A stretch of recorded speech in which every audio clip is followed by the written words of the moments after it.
Strategi membuat komunikasi persuasif dalam era komunikasi digital.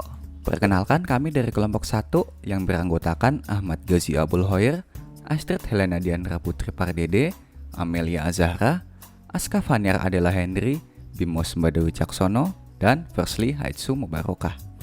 Untuk videografis ini sendiri akan disuarakan oleh saya sendiri, Bimos Mbadawi Caksono, dan Amelia Azahra.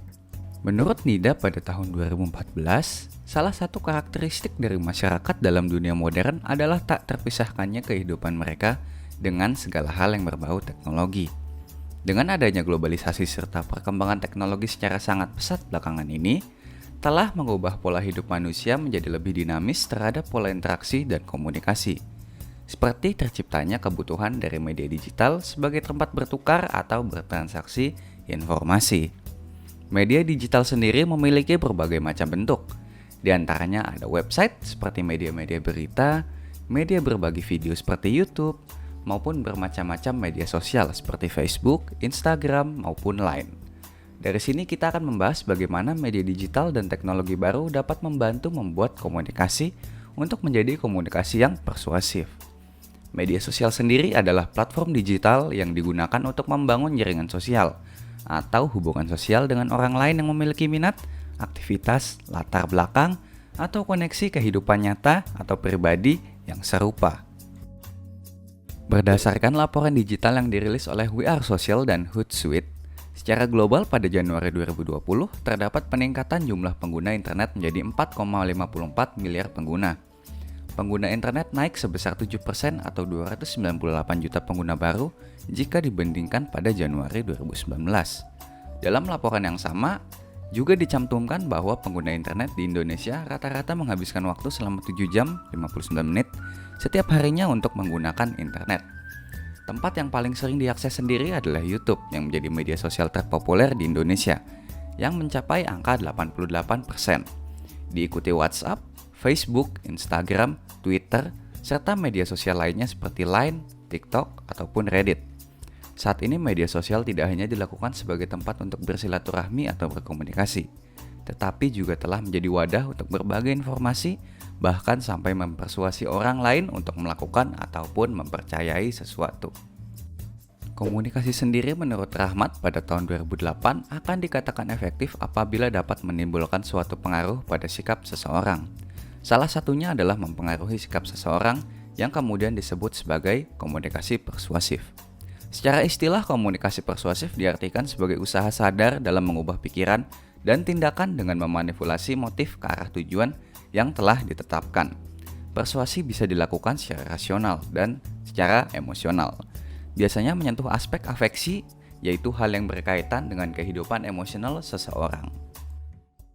Berdasarkan penelitian yang dilakukan oleh Siti Aisyah dan Muhammad Syukron pada tahun 2021, pada strategi komunikasi persuasif yang dilaksanakan oleh Farah Konita untuk menyampaikan dakwah, dapat kita lihat bahwa dengan mengubah aspek emosional serta faktor kognitifnya, kita dapat memberikan pengetahuan baru.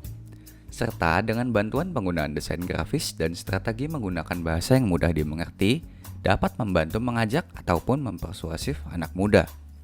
Kampanye ini sendiri dilakukan di media sosial Instagram, dan nama dari strategi mempermudah pesan untuk dipahami adalah The Meaning Construction Strategy.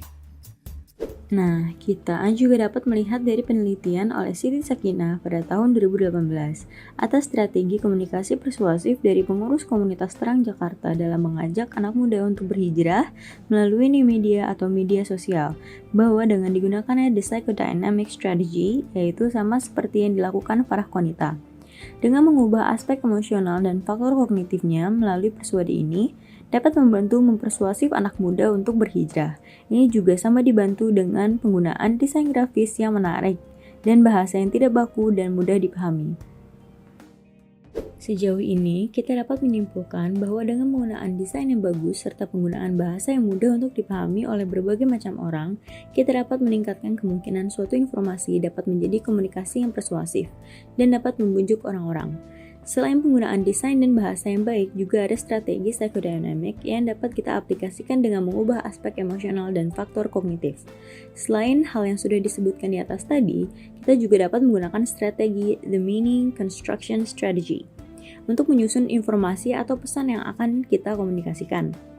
Cara menggunakan strategi ini sendiri yaitu dengan menyusun informasi dan pesan yang ingin kita sampaikan dengan bahasa yang menarik dan mudah dipahami, serta menuliskannya seolah-olah kita menarik pembaca agar mereka merasa ikut serta dan tertarik terhadap apa yang sedang mereka baca. Selanjutnya, kita akan membahas penelitian yang dilakukan Effendi pada tahun 2009 mengenai faktor yang dapat membuat komunikasi bisa lebih efektif. Di antaranya ada menentukan khalayak, pemilihan media komunikasi, pengkajian tujuan pesan komunikasi, dan peranan komunikator dalam komunikasi. Kita harus menentukan khalayak mana yang kita tuju untuk mempermudah mencapai tujuan kita, yaitu mempersuasi pembaca. Selanjutnya, kita juga harus memilih media komunikasi yang tepat, karena jika kita memilih media yang kurang tepat, maka akan ada kemungkinan bahwa pembaca akan kehilangan minat dan tujuan kita tidak akan tercapai. Lalu yang ketiga adalah mengkaji tujuan dari pesan agar kita dapat menggunakan teknik yang tepat untuk menyampaikan pesan persuasif yang ingin kita sampaikan. Dan yang keempat yaitu peranan komunikator ini sangat penting karena jika menyampaikan pesan ini adalah seseorang yang memiliki daya tarik yang bagus dan dipercaya oleh masyarakat, maka akan lebih besar kemungkinan dari orang untuk dapat dipersuasi oleh pesan komunikasi yang kita sampaikan. Kesimpulan. Komunikasi sendiri menurut Rahmat akan dikatakan efektif apabila menimbulkan suatu pengaruh pada sikap seseorang. Salah satunya adalah mempengaruhi sikap seseorang, yang kemudian disebut sebagai komunikasi persuasif. Secara istilah, komunikasi persuasif diartikan sebagai usaha sadar dalam mengubah pikiran dan tindakan dengan memanipulasi motif ke arah tujuan yang telah ditetapkan. Dengan adanya globalisasi serta perkembangan teknologi yang sangat pesat belakangan ini, telah mengubah pola hidup manusia menjadi lebih dinamis terhadap pola interaksi dan komunikasi. Seperti terciptanya kebutuhan dari media digital sebagai tempat bertukar atau bertransaksi informasi. Media sosial dapat menjadi wadah untuk berbagi informasi bahkan sampai mempersuasi orang lain untuk melakukan atau mempercayai sesuatu. Dengan penggunaan desain yang bagus serta penggunaan bahasa yang mudah untuk dipahami oleh berbagai macam orang, kita dapat meningkatkan kemungkinan suatu informasi dapat menjadi komunikasi yang persuasif dan dapat membujuk orang-orang.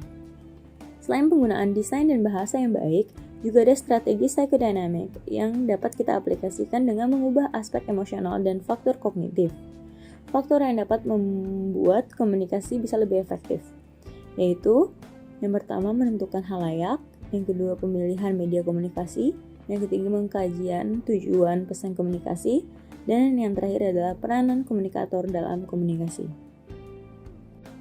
Sekian dari kami untuk strategi membuat komunikasi persuasif dalam era komunikasi digital. Terima kasih.